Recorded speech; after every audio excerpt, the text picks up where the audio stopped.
Waranggana ingkang sowan menika cacahipun wonten 0 4 6 7 8 9. Songo niku angka sing menangan dhewe, angka sing unggul dhewe. Mugi-mugi mboten namung petrokimia, ning sedaya para warga masyarakat ingkang mirsani saged menang anggenipun ngendhaleni hardane kanepson. Nah niku ingkang jawi piyambak menika waranggana klasik Madangkara. Menika banjelipun Mbak Lia Sundari. Menika Nyi Bekel. Hastuti, Retnawati saking Ngawi. Bareng dikek pinggir dhewe walah ketok merabu, ketok merabot, ketok wibawa. Prasasat kadi Ibu Tantinah yang saking Kurung. Luar biasa. Jos Mbak Tuti. Sing ngono kuwi sing apik. Tur ya pamane dikek pinggir ngoten iki pas. Yen ana sok-sok lak nggen rawan enten penonton sing juarake sinden, ngambungi sinden. Lek nganti ngambungi sinden-sinden sing teng-tengah ngriki nganti pinggir kula mriki lak eman-eman. Apa meremu lek Mbak Tuti lak mboten masalah. Ngoten niku. Mancen lek Mbak Tuti mboten kula garapi ngoten iki dhek mriyang. Niki saestu. Wae lek meling mriki aku garapi. Ayo. Saking Ngawi kalajengaken menika Ibu Sukesi Rahayu. Mestinipun piyai mriki tasih kemutan to kalih Bu Kesi. Tasih anget nggih, Pak? Oh, ceklik wonten ing TVRI ngangasta Pak Anom Surata, Bapak Sunaryo. Mesti Bu Kesi menika wonten. Pancen sengaja nggih limbukan wau cara buah kula imbu. Mboten kula ken nembang.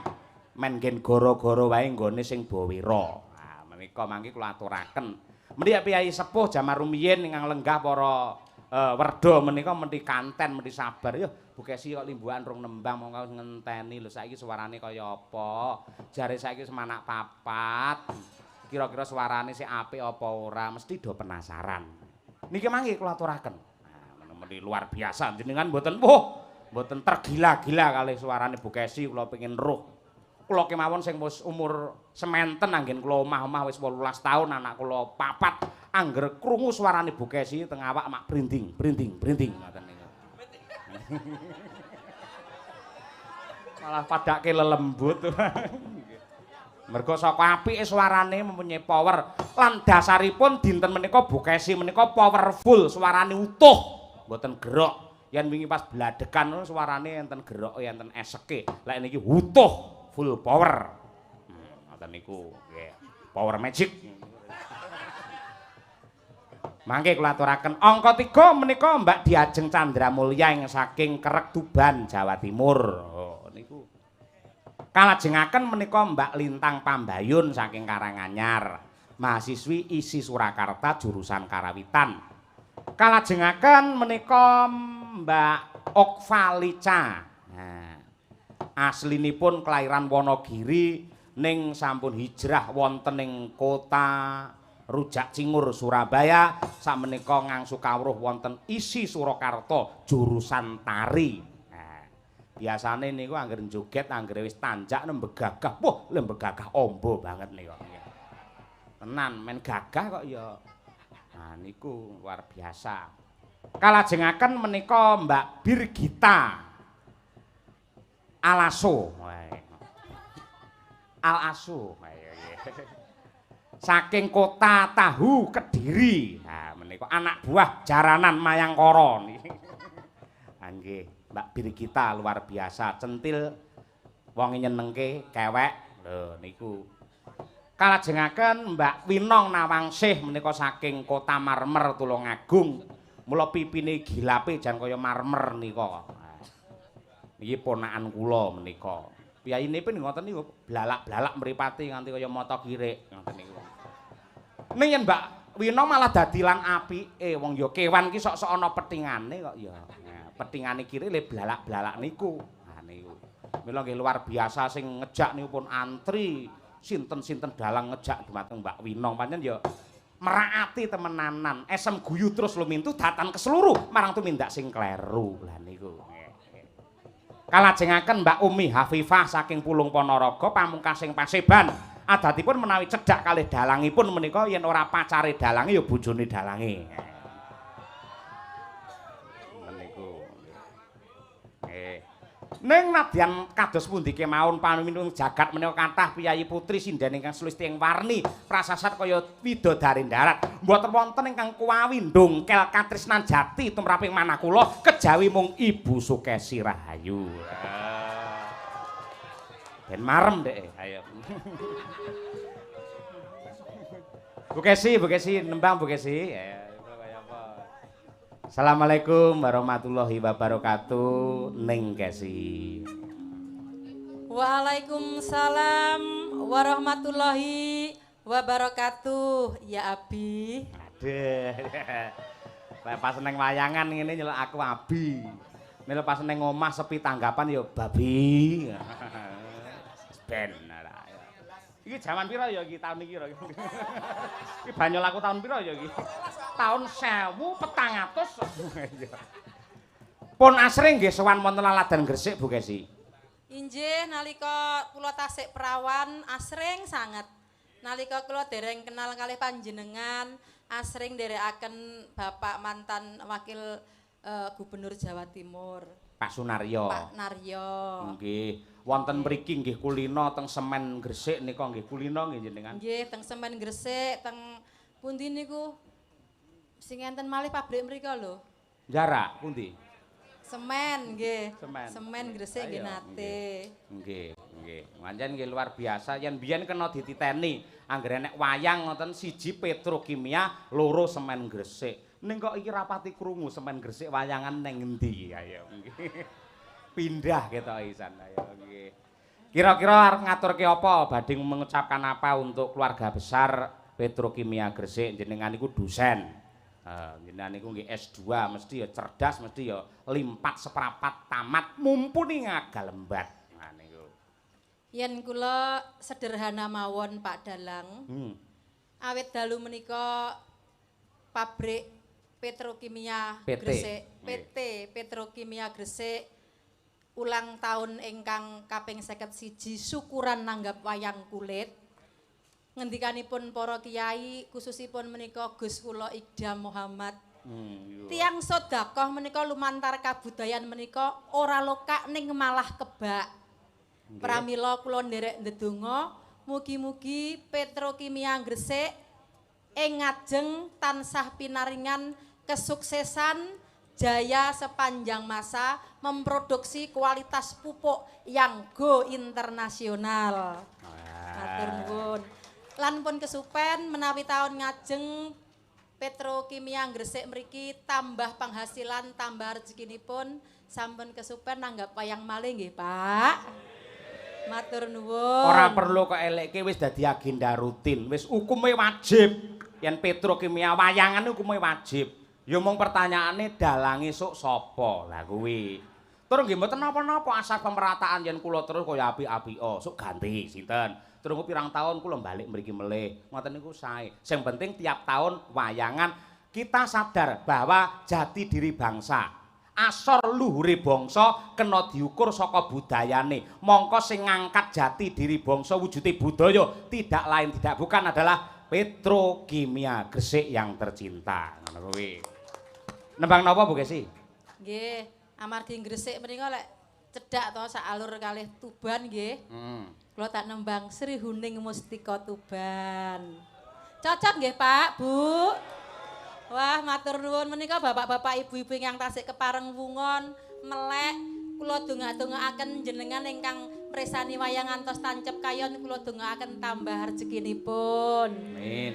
Mengke yen bar gara-gara kundur kula donga-dongaaken tambah anakipun. Amin. Iya.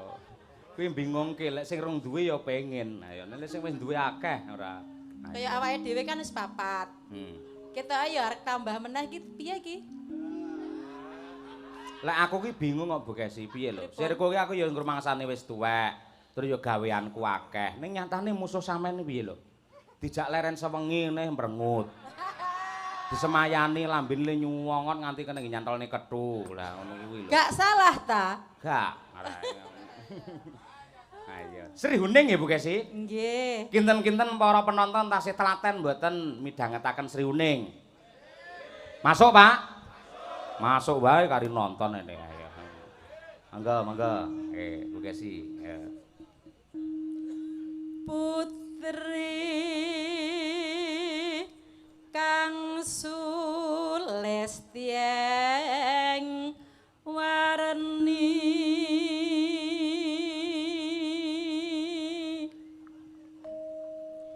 Sri Huning Mustika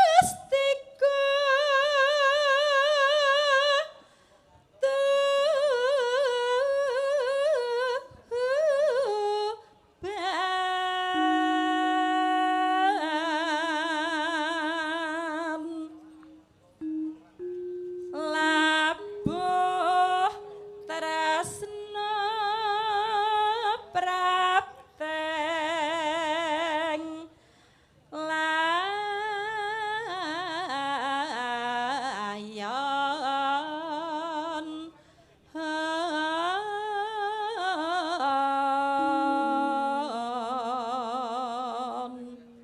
Suarane sik ungkul. Pripun, Pak? Sik sae nggih, Pak? Sik masuk nggih? Masuk. Ya pancen sik masuk, benjing kula masukin. Nah nggih. No. Tak prangkung bojone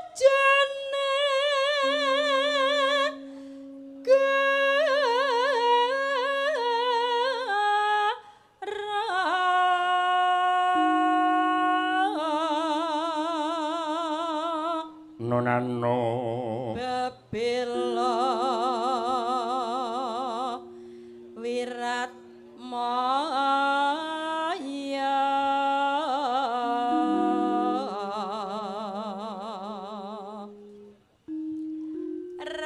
Rangira Sri Huning gugur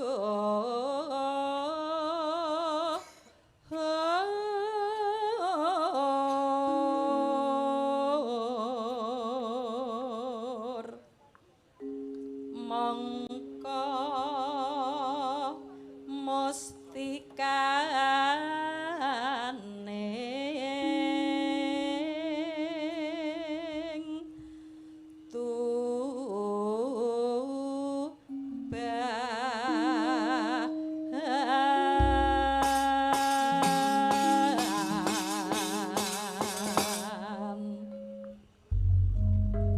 Nggih, monggo sak langgamipun ingkang nyampleng Bu Kesi. Yuk. Sri Huning Mustika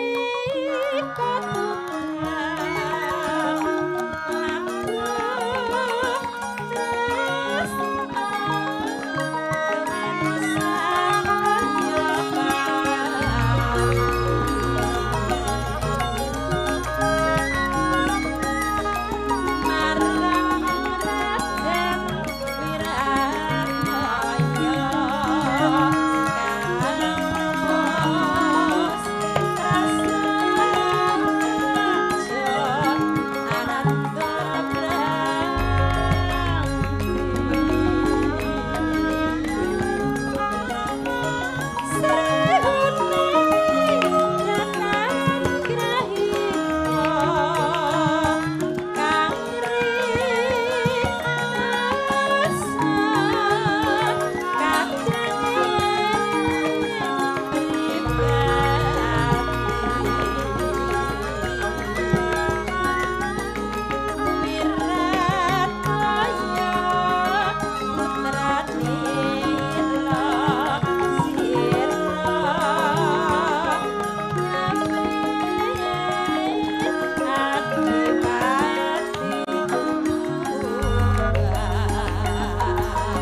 Kang. Oke.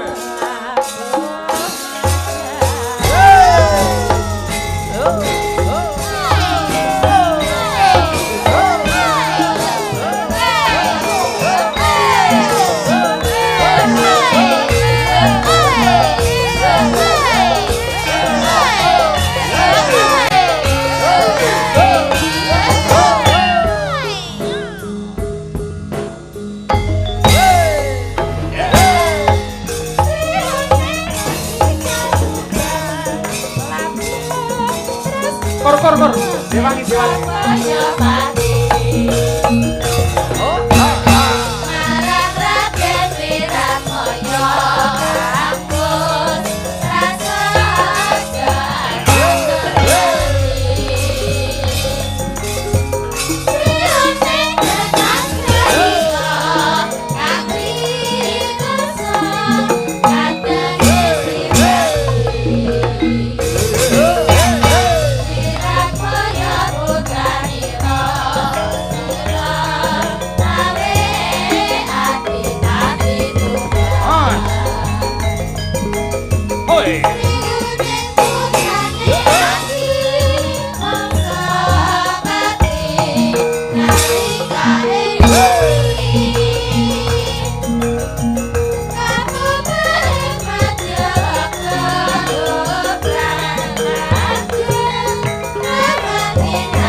Wis bar lho. Bar urung dikukuti. Padake apa wae ora. Wah, jan gayeng temenanan. Mbake isih akeh penggemar Bukesi. Woh, luar biasa. Daerah Jawa Timur kuwi sing tresno karo Bukesi iki isih pirang-pirang tenan. Ayo, mung emane ndek ben iso berkibar menjadi bintang tamu. Saiki mung trima dadi bojone awake dhewe ra gelem melu awake dhewe ya, Tru. Ayo. Kuwi pilihan hidup kok kaya ngono kuwi. Ayo. Upamane saiki isih dadi bintang tamu kita ya Mbak Elisa ya pedhot sian. Ayo. Tenan lek Bukesi tenan. Wah, anggere Bukesi wis pargoy. Wah. Ayo. Langsung asam lambung. Mas Gareng karo Mbak Elisa. Ayo, coba. Sugih tanpa bondo langsung dangdut kemawon. Nah, nggih. Karyane Raden Kartono, Sastra Kartono kuwi sedulur sepuhe ya kuwi Raden Ajeng Kartini. Oke, nggih. Ya Cok, diaturake sugih tanpa bondo nggih ngurmati Mas Gareng karo Mbak Lisa. Ya yuk.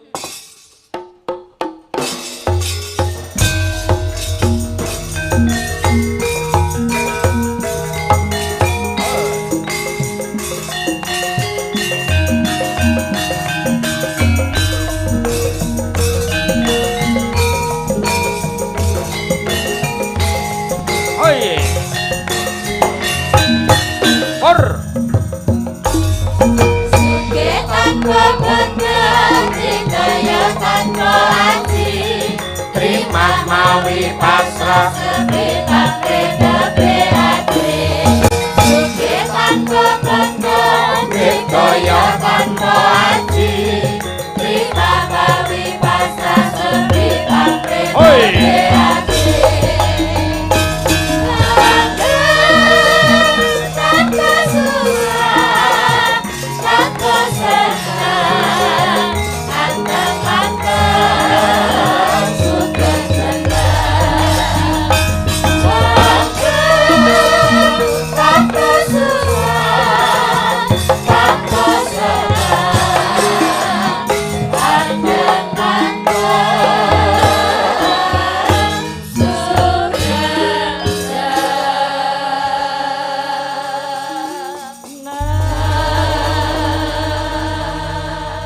Yen ngene iki Mas Gareng, ora mung awake dhewe kuwi golek bebungah tumraping materi, ning uga golek bungah tumrape ati. Betul. Mergo sing jenenge tontonan kaya awake dhewe lara mung golek dhuwit tok. Nek lek nganti gara-gara isih ditenggani piyayi sing semene akeh iki, awake dhewe nyambut gawe iki marem ngono Mas Gareng. Iki sing diarani seniman dibayar dobel ngene iki. Tegese? Dibayar ora munafik secara materi kita dibayar oleh Petrokimia Gresik. Nggih. Terus sing dibayar kedua dibayar kesenengan mergo nyambut gawe isih ditonton kuwi kemaremaning ati entuk. Nah, kuwi pancen. Sameneika menawi Mbak Elisa, Mbak, tulungane panjenengan meniki seorang peneliti terus ya kandidat doktor. Kinten-kinten jenengan mengamati perkembangan utawi perubahan wayang ngantos era sak menika kinten-kinten pendapat jenengan kados pundi? Oh nggih, kalau wayang sendiri itu diam-diam juga melakukan inovasi seiring dengan arus zaman, bukan berarti terus mengakar memang tetap mengakar tapi tidak menolak untuk melakukan inovasi dan inovasi. Itu yang menyebabkan wayang sampai sekarang masih diminati. Bisa melekat pada anak muda, bisa melekat pada yang sepuh juga senang, yang muda juga senang. Bahkan untuk baik itu perusahaan dari atas sampai ke tukang, sampai ke pedagang, petani, semua senang dengan wayang. Okay. Jadi kan ya itu. Wiwit saka apa jenenge menteri nganti tukang patri, kaum elit nganti sandal jepit nyatane kabeh ya tresno karo wayang. Pokoke apa-apa ki angger nuting jaman kelakone pasti masih eksis sampai sekarang. Nek ya aja ngilangi pondasine. Maksudipun? Lho, lah yen wis ngrusak pondasine apa wae agar pondasine rusak bakale ambruk. Mula tetep wayang kuwi ya wayang iki tetep saya tak upamake wayang iki mobil. Lah mobil iki mesti ana aksesorise ya termasuk aku Elisa ngene. Ning aksesoris aja ngalahke mobile. Ngono tegese ngibarate masakan bumbune aja nganti ngalahke ya kuwi bahan bakune. Ngoten. Pokoke awake dhewe iki lumaku karo apa jenenge kanthi ngalir manut waktu. Betul. Tapi jangan sampai gampang kaget, juga jangan sampai gampang latah nggih Pak De. Betul. Ya dengan adanya kebaruan-kebaruan apalagi besok ada era apa tadi apa tadi namanya ya? Diskriminasi. Diskriminasi. Apa? Disrupsi atau apa tadi Disrupsi. Aku lupa. Ya, itu nanti yang kebaruan yang tiba-tiba karena ada zaman yang tiba-tiba jeglek, kita jangan sampai gampang kaget. Wong Jawa bilang kan nggak boleh gampang kaget. Sing penting waktu kuwi diisi kanthi apik ngene. Dadi waktu itu mengambil sebagian dari waktu kita. Ya. Sedikit demi sedikit sehingga waktu kita suatu saat akan habis. Oleh karena itu mari kita manfaatkan waktu kita dengan baik dan benar sebelum waktu kita habis. Ya, pancen ya waktu itu sangat berharga, mula ana sing ngarani waktu adalah uang. Ya mergo saka berhargane kuwi mau. Ora yen aku waktu adalah jam. Iya, ya waktu ki jam. Nek ngendi-endi waktu ya jam pancen ya ngono kuwi. Iya, lah waktu adalah jam. Lah jam itu dimanfaatkan untuk mencari uang. Pancen luar biasa. Tur nyatanipun nuwun sewu menika tasih kathah sanget para sutresna ingkang paring nawala lan ugi paring apresiasi tumrapipun HUT Petrokimia Gresik ingkang kaping 51. Nggih. Ugi menika mliginipun nuwun sewu. Request lagu dari kami Bapak Uman Zain. Menika pensiunan karyawan PT Petrokimia Gresik. Ketularan karo diajen to malian aku. Nulari ora ya. Nggih, bagian ZA titik 1 sampai 3 ASP produksi 1. Mohon dilayani gending campur sari lungiting asmara leyeh-leyeh. Semoga PT Petrokimia Gresik cepat berkembang dan jaya selamanya. Terima kasih atas layanannya.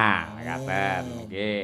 Niki ugi wonten kedap Saking WhatsApp. Nggih, saking WhatsApp menika saking Ibu Kastiah saking Pati. Salam sehat selalu, nyuwun gending podang kuning. Salam kagem Mas Gareng dari Pak Tri Suparman, Oh, guru SMA Kesatrian Semarang. Oh, nggih. Pak Tri Suparman. Nggih. Semarang. Lho ki guruku iki Lah iya. ning Pati. Pensiun to saka Semarang ke Nggih. Perumahan Dolok. Heeh. Pensiun terus pindah lenggah ana Pati. Nggih, waalaikumsalam katur guru kula Pak Tri Suparman. Waduh, ya sehat-sehat nggih, Pak. Nggih. Nggih niki asile didikan panjenengan gareng ngeten iki. Lagi menika nggih. Wonten malih. Ugi salam budaya saking Pak Udin Nganjuk Kota. Nggih, matur sembah nuwun. Assalamualaikum warahmatullahi wabarakatuh. Waalaikumsalam. Sugeng dalu Mas Yoyo, Mas Cahyo Kuntadi, sugeng ayahi wajib mugi-mugi sukses. Kula Pak Bayu saking Jombang ngaturaken sugeng ambawarsa PT Petrokimia Gresik Waduh. yang ke-51. Dipirsani Pak Anom. Susik to. Lah kuwi Pak Bayu. Saka Jombang kok ya iki kok ya. Oh, tak kira Ngawur Pak ya sampe. Bayu. Tak kira Pak Anom. Ngopo kok ya iki. Nyuwun tembang utawi lelagon Gelang Alit kagem Bapak Dirut PT Petrokimia. Pak Dwi Satrio Anurogo lan jajaran direksi ugi kagem panitia HUT keluarga besar Petrokimia sedaya para pamirsa matur nuwun. Nggih. Wonten melih isisanke. Sugeng dalu Mas Cahyo. Sugeng pentas mugi sukses nyuwun lagu Gelo. Nah, ingkang nyekar Mbak Birgita Ayu. Nah, nggih. Wis duwe anu dhewe penggemar dhewe-dhewe. Nggih. Ugi kula aturaken dumateng moderator Kuntadi Channel Pak Dwijo dan kawan-kawan. Matur nuwun awit katresnanipun dumateng kula sak kanca. Nggih. Niku Mas. Nggih. Podang kuning ingkang dipun kersakaken. Nggih. Sing asta sinten niki? Menika ingkang dipun kersakaken menika Mbak Umi Hafifah. Oh, Nggih. oh, ya iki niki bocah iki sewengi irung nembang dhewe iki ya.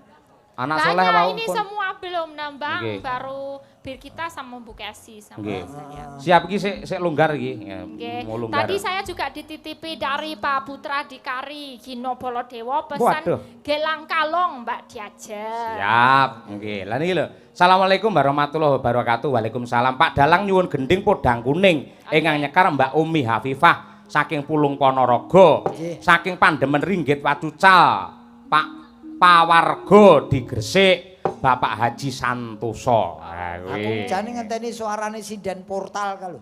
Kok sinden portal? Di portal piye? Sinden kae sinden go. Tuti loh, tuti. Lah iya kae portal nggo ngalang-alangi wong sing tumindak culika. Ya, dipasang Portal. pojok dhewe. Mengko diaturi nonggo nggen iki apa jenenge Lungiting Asmara Mbak Tuti walah iso lungit tenan. Lungit. Wager nembang lungit teng asmara ku ngosek dheweke. Soale kulino nyanyine ning kamar mandi dadi ngosek. Ya Om kene Yuk, ngancane Om, ayo. Balisa kene Om. Wah iki. Bocah iki biyen ki lah sak pete lho saiki iso dadi sak jengkol. Wis pinter apa-apa. Wah. Umurmu pira ta Nduk saiki? Kula 19, Kong. Waduh, ra enak Kong. jawabanmu. Kong. Lah kenapa? Oh ya mbok Pak Pode ngono kaya Kong. Lah jenengan kan pun sepuh. Lha ya sepuh ning aja diketok-ketoke malah sepuh ki didoske kok Ngoten. malah kangkung-kangkung ketok yen tuwek. Yo Ya karo latihan to Mas Gareng. latihan piye? Sampeyan wingi bar mantu gelem ra gelem mesti kagungan putu. Nah, Yen diundang kong nggih latihan men ora kaget. Ki ngono. jujur Mas, jujur. Ngopo? Anakku ki malah urung bulan madu lho. Wong Sebabe? bar dadi manten ki sing lanang ning Tegal, sing wedok sing sekolah meneh. Oh, sik prihatin berarti iki. Ora, anakku dudu prihatin. Nunu ya. Nini, Nini, oh sing iya. kawin Nini, nunuke urung diapa-apake. Iya. Aku wingin jagong neng genmu ki asline karo mbuktekke. Apa? Sing sok kok banyolne iki tenan apa ora? Mbak kok ya tenan Bapak Ibu Lho, Estu. Memang riyen. Mas Gareng anake niku kalih setris danten. Nggih nini kalih nunuk wau. Mbake tenan to. Lah ki para nunuke era. Kuwi nunuke kenapa iki digawa riwake kok digawa riwari. Wirawiri ngono lho kok bocahe. Iya, jane ya ayu ninike ya. Ayo Nini. Heeh. Ning wong lanang dolan rono kok. Goleki nunuke. Iya. Mongko aku lek nyawang cerdas ninike. Terus ya resik ninike. Pinter ninike, ayu ninike. Heeh. Gumunku anggere nek cah lanang rono kok goleki Wah, weh. Apa? Mesti wong lanang nganggo rono, kowe mesti lak goleki ya nunuke to. Ora. Ayo. Lah aku jagong rono sing tak golek ya sampean, dungane sampean. Alah buktine kowe bareng weruh nunuke lirak-lirikno kok. Lah ya aku lekang lirik nunuk karo Bokasi sampluk parut lho ora. Apa-apa ki sing tak omongke ning panggung real nyata fakta. Iya. Nah, dadi nun sewu 19 tahun. Nggih, Wis Kong. duwe pacar apa urung? Dereng. 19 tahun ki urung duwe pacar. Dereng. Wis wancine ngedu. Ngedu pripun? Kaya pitik Wis wancine golek pasangan. Jangan lewatkan waktumu begitu saja. Isilah sesuai dengan usiamu. Wancine pacaran-pacaran. Nggih jane. Lah terus kok jane? Kula fokus kuliah riyen. Nah bener aku 30 tahun wae fokus kuliah terus kok. Oh, Ra apa-apa. fokus kuliah riyen, Ra Mak. kudu. Kuwi expired. Ayo. Ya wis ora apa-apa, sing penting suaramu apik. Yes. Insyaallah. Umi Hafifah. Ya. Bawa. Bawa niki, Pak. Oh iya no komplit. Cak, oh. Iya no. Natian wujud temong peksi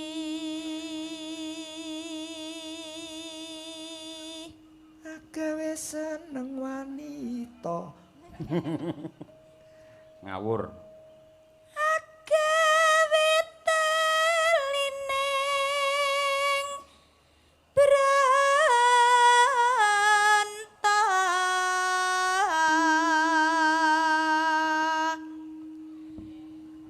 halus manis nengsa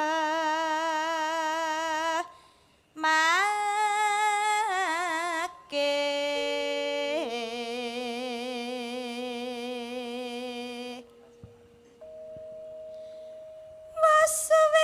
maswenggan kung lana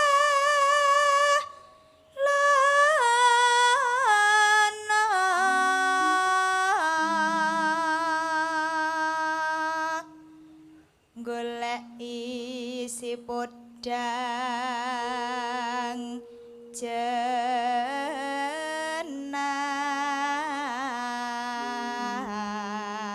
jenar Ya yo, ya yo. iba bunga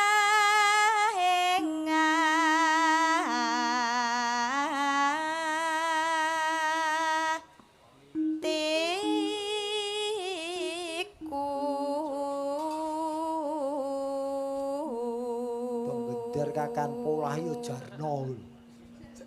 Jarno sapa? Jarno Sujoni. nyanding bisa dadi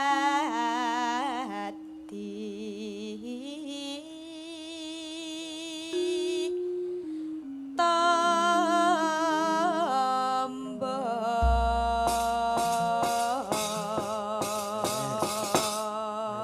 Cengkoke nembang cengkoke ngene iki bocah iki lagi keloro-loro atine.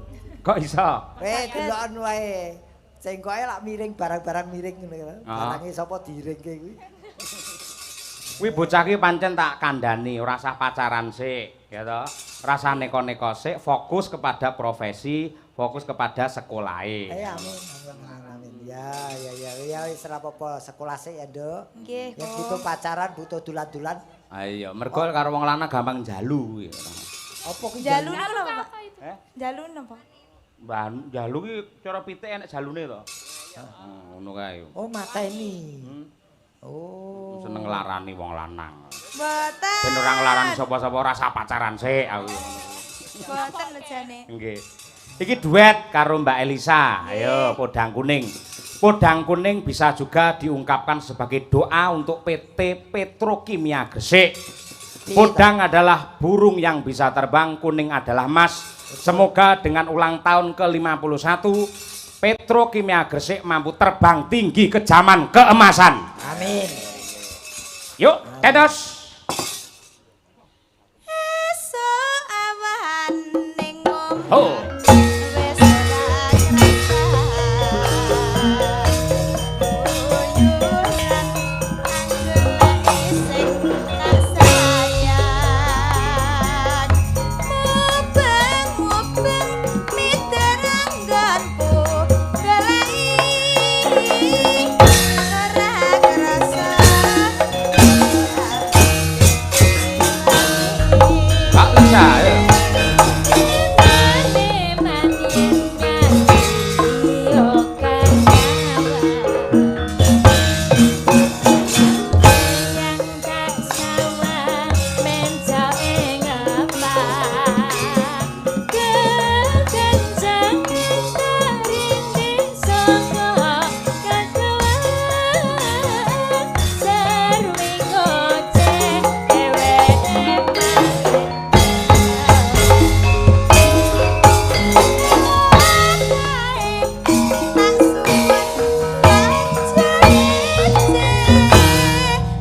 Wis trep lamun to dijuluki Ratu Podang Kuning. Ratu Podang Kuning. Ya wong jenenge Umi umure isih enom, manis pasuryane ikilah Ratu Podang Kuning. Hafifah. Hafifah. Itu hanya Madangkara yang punya. Wah iya. Filosofinya tinggi dia. Wah, bener. Fah. Wah, lagi lho. Angel. Wah, kae Fahmi tanggane. Oh iya. Oh iya padha pulung Ponorogo. Wah, Joni. Ya Joni. Ayo. Luar biasa ya Mas Gareng. Mas Gareng sing rung kok terjemahke malah Mbak Elisa. Oh, Elisa iki enak disawang. Nggih. Liki lincah bocahe. Sayang aku. Lah ya sayang apa kok sayang iki tak sayang koyo anak. Ur. Ora umum. Ora neko-neko iki tak anggap anakku. Wah iya. Carane nembang menarik atine wong. Rus meneh. Mau wis bunga lho, Rus. Hah? Rus wis bunga. Rusia ra duwe penyanyi kok ngene iki. Wah, tekan Rusia. Wah, yo tekan Rus mumet sirahku. Nela yo ora ana Rusia, anane Indonesia. Bener. Alaso A. Wis ana to? Oh. Telu kok. Alaso. Asline Sulawesi. La. Lah dalah. Sapa muni lah dalahmu? Lagi lari Sulawesi kuliah ana Yogya. Wah iya. Sopan bocah. Wah. Bedhek winong. Bojoku nom dino. Iya. Udo kuwi sing gandrunge iki malah kluthuk kuwi ora. Oh, kluthuk ta. Nggih, menika wonten kathah pamundutan Pak Gino mau napa ngersani napa? Itu gelang kalung. Gelang kalung. Ya, tapi bisa rombongan aja, jangan cuma satu, boleh sama yang lain. Dimanfaatke no. Sama Nggih. Mbak Cahayu-ayu Lintang, ora sama Mbak Lintang. dimanfaatke. Monggo ditunjuk Mbak Elisa sinten? Ramean ya, langsung 3 aja ya. Mbak Diajeng, Mbak Lin. Ayo salah telu. Sopo sing iso? Gelang Bisa. Oh, Mbak Tuti nanti gong. gelang kalung sing Mbak ora Diajeng, Lintang bisa ya? sing ora iso ya gelang imitasi kok piye. Nah, iya. Yuk, berdua. Loro sik ra apa-apa, wis enek-enek. Ayo.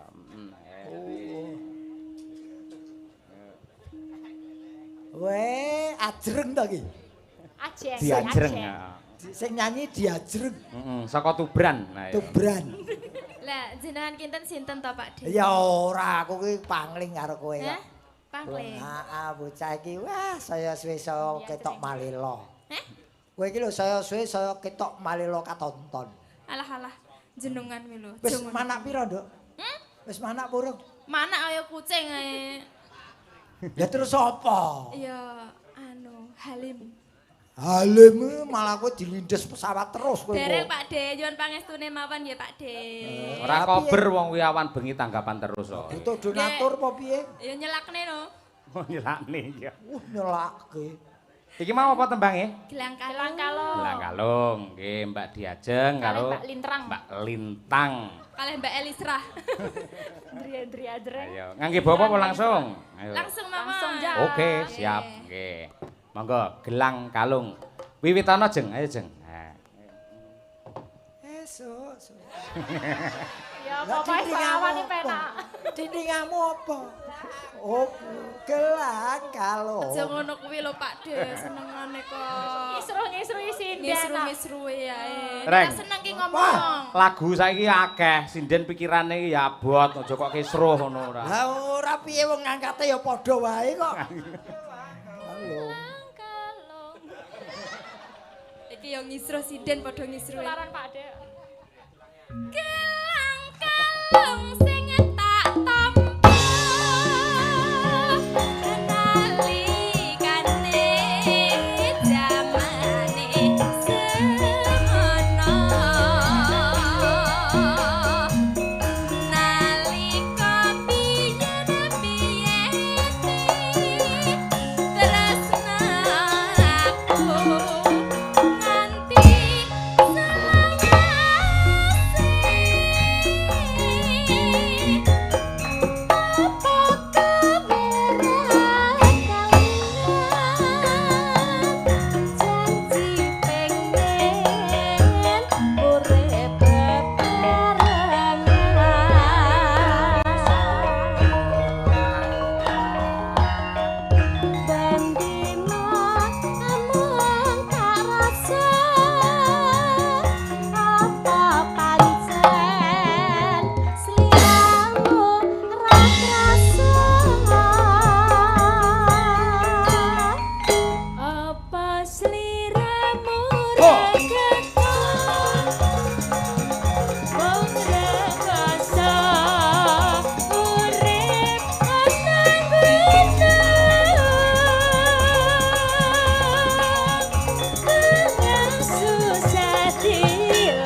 Dan Piye Reng, sinden-sinden ku top-top kabeh to. iki sing jenenge tontonan komplit ya ngene iki Mas. Dadi ning Panyawang ya sedep, ning Pangrungon ya kepenak. Ha iya. Dadi komplit paket komplit. Ha iya. Ora sak-saknya. Mula nganti sinden nganti 8 gawanku tur ya cantik-cantik kabeh. Wis. Yen nyuwara ya becik kabeh, yen kur ya iso rata kabeh. Muni mergo saka perjuangane Bu Kesi yang mendidik lho. Ora mung sekedar tampil utawa nampang ora, ya duwe potensi. Ha. Rupa ayu mung isone mung parogi tok ya percuma.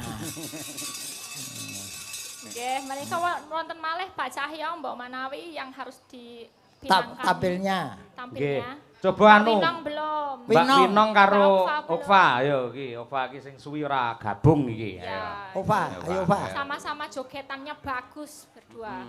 Wah, delokke sinden saiki ayu-ayu, biyen aku ya kesusu lahir. Yes, Lar ngopo? Lho lah ya paling ora baran kuwi kan ya rada matching. Sampeyan kudu bersyukur. Syukur ngono kuwi. piye? Tegese jenengan dislametke karo Gusti Allah. Yen lairmu jaman bocah-bocah iki mesti rusak moralmu mesti. Loh, wong lahir dhisik wis rusak sik kok moralmu. Iki saya rusak. Iki saya rusak nyawang endah dipeni ngene iki. Sapa lho? Aku kan lelaki sejati. Kene-kene Nduk, sayang, kene. Wah. Ini yo. Sik ngene Reng. Apa? Sampeyan mau lek wis joget blendrong to. Heeh. Iki Okva lak jurusane iki tari. Tari. Jajal kebar ladrang Eva. Kebar. Nah. Kebar apa pangkur apa Berdua apa aja ngono. pasti bisa. Berdua juga bisa ki ya tukang gambyok. Ayo. Tunjukkan, Gambyong. tunjukkan. Ayo. Iki lho, ayo. Ayo. Ketokno bahwasanya kamu juga bisa menari. Kebar tok wae. Ayo wis. Kibar. 2017 aku rene mbiyen ya nggawa asli tari ya kuwi Mbak Rambat mbiyen kuwi. Yen, iki saiki malah nom-nom meneh kibar yo. Berkibarlah benderaku. Oh, kibar to. Ayo dong. Ayo. Ayo. Monggo Mas, pangkur napa-napa nderek. Yo, coba cah loro men tampil ngetokne kabisan. Yo. Lung lung.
Hop.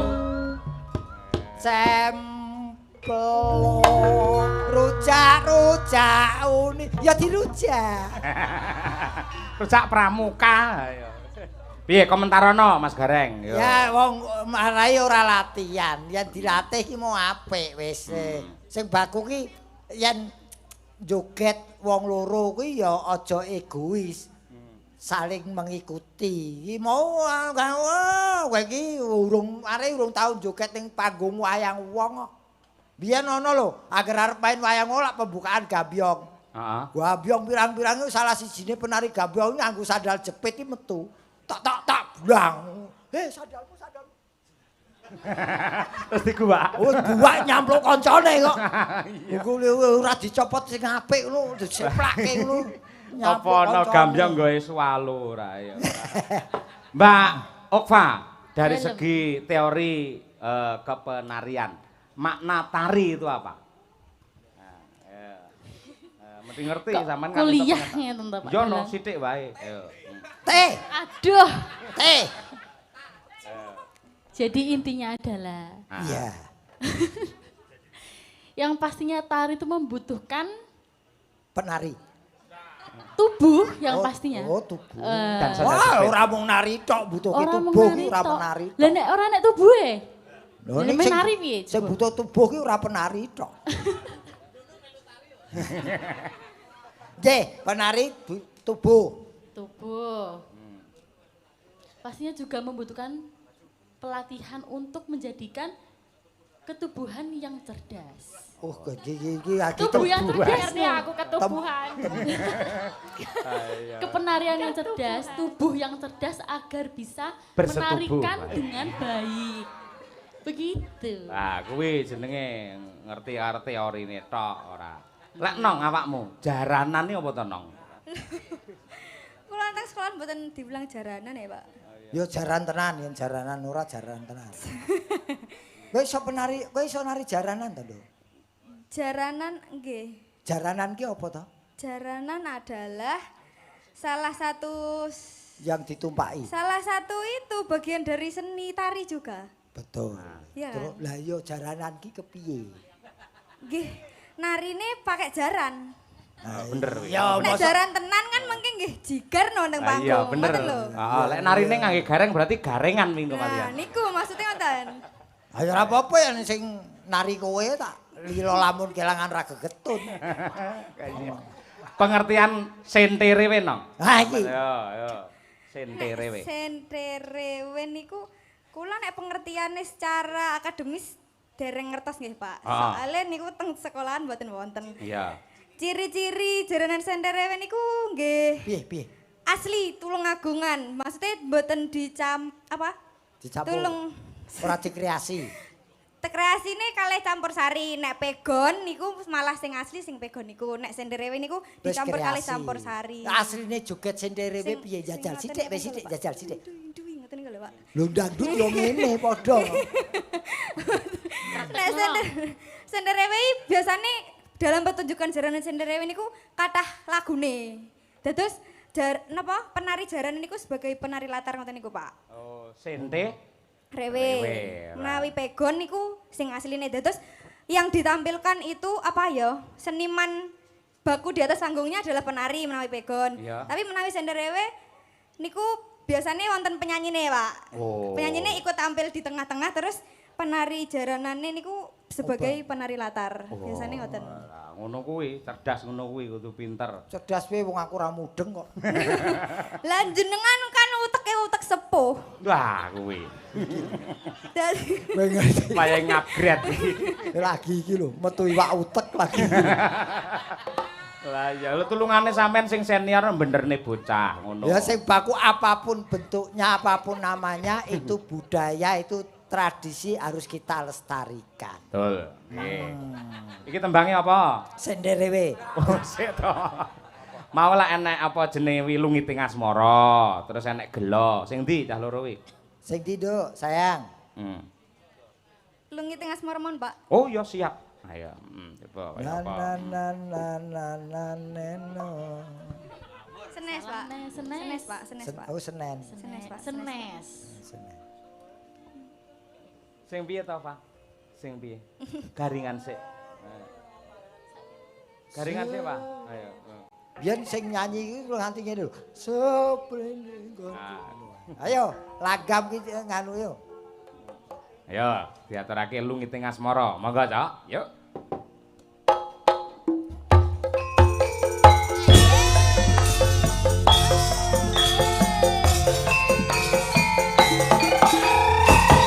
Ayo, Dek. Asik. Ayo Mbak Lisa, joget lagi dong. Asik, asik. Boleh diam pokoknya ya.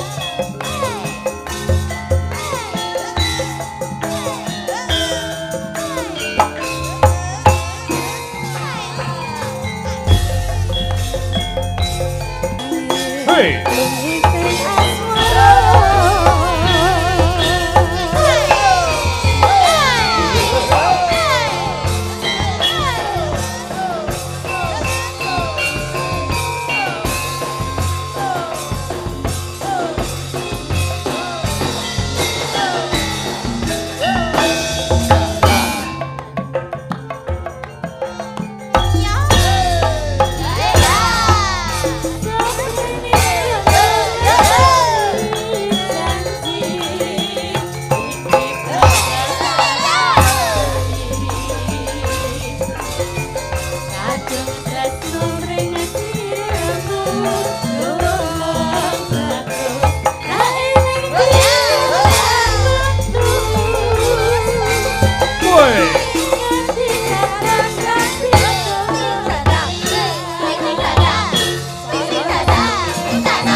Monggo Mas Titus Triwibowo.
Terus Mbah Nun. Nggih. Ora kerincinge iki mau-mau apa. Bareng wis rampung lagi krik kaya wong dodol sate lewat bae. Wah, jane Mbak Tuti engko selak memuwe engko ayo. Tuti, heeh. Wah, serak Ayo, Mbak medhok Tuti. kene. Idola aku. Karo Birgita, ayo. Bir. Dan Udah lesu dia, Tut. enggak muncul. Maranggono dalam situasi apapun itu harus semangat ya Mbak Tuti iki. Ah, iki keadaan darurat lagi ditokke. Sinden Emergency. Sinden portal masuk Pak De. Apa Sinden portal, kamu pengaman para siden. Ajur-ajuran nek aku ora apa-apa. Ora kowe tetep sakmene sing ayu dhewe kowe. Wah, diaturi aku imbuh Pak De. Lho. Sing lemayu jenengan tok lho. Ora kuwi mbok menawa. Ayo ra sida lega lek iki, Pak. Wis ora tak kei nek nu ngenyek. Ayo jajan to.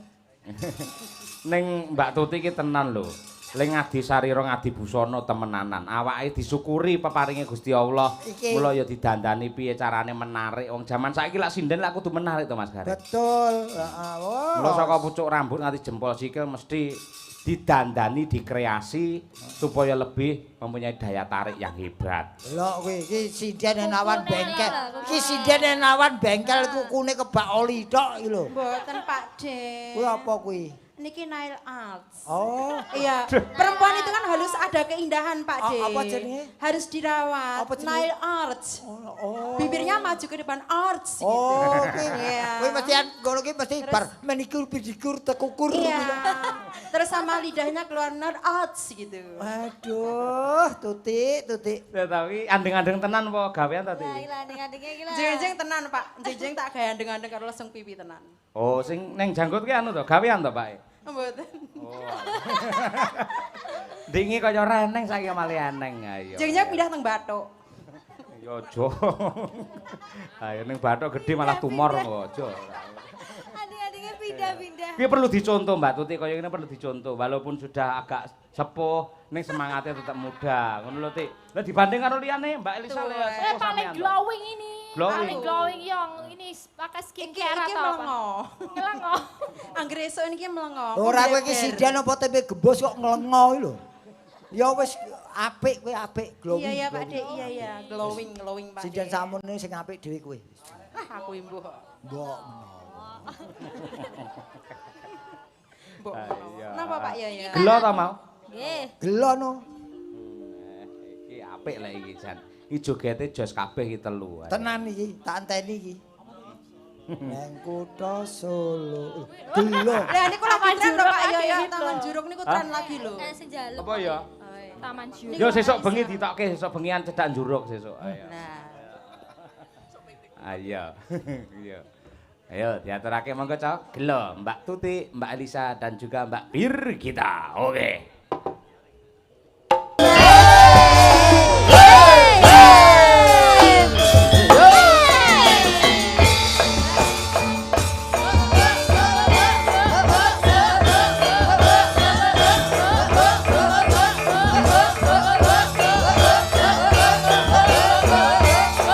Hoi.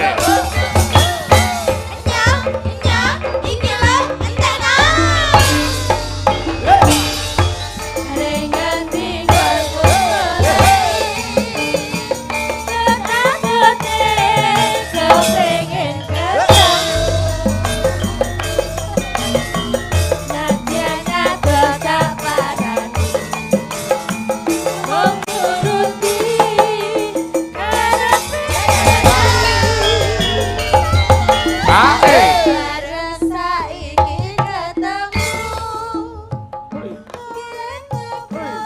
Ayo.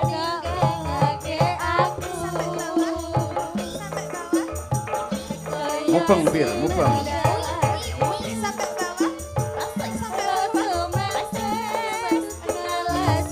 Api dhewe tetep Tuti.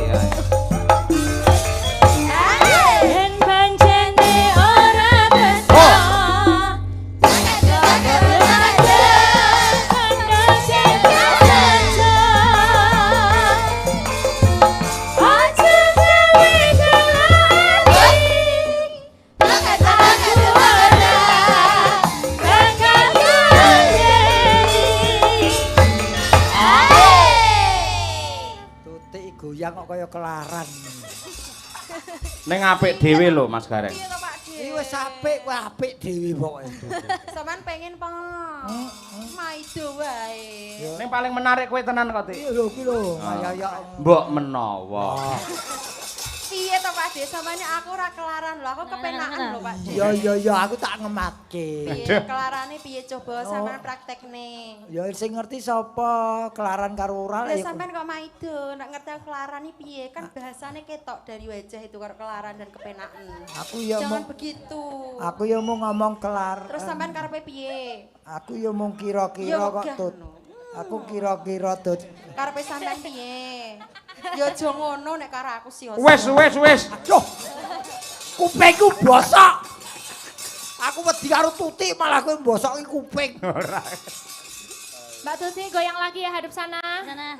Sini Oke. Pak D di sini. Siap. Pak D di sini. Oke. Oke. Ayo mulai dari portalnya. Hadap sana, hadap Hadap sana. sana. Ya, ya. Ya. Ya. Hop. Belum. Tak kira to ganjel to. Siap, Sini. tarik ya. Awas. Kaya ngene lelakonmu.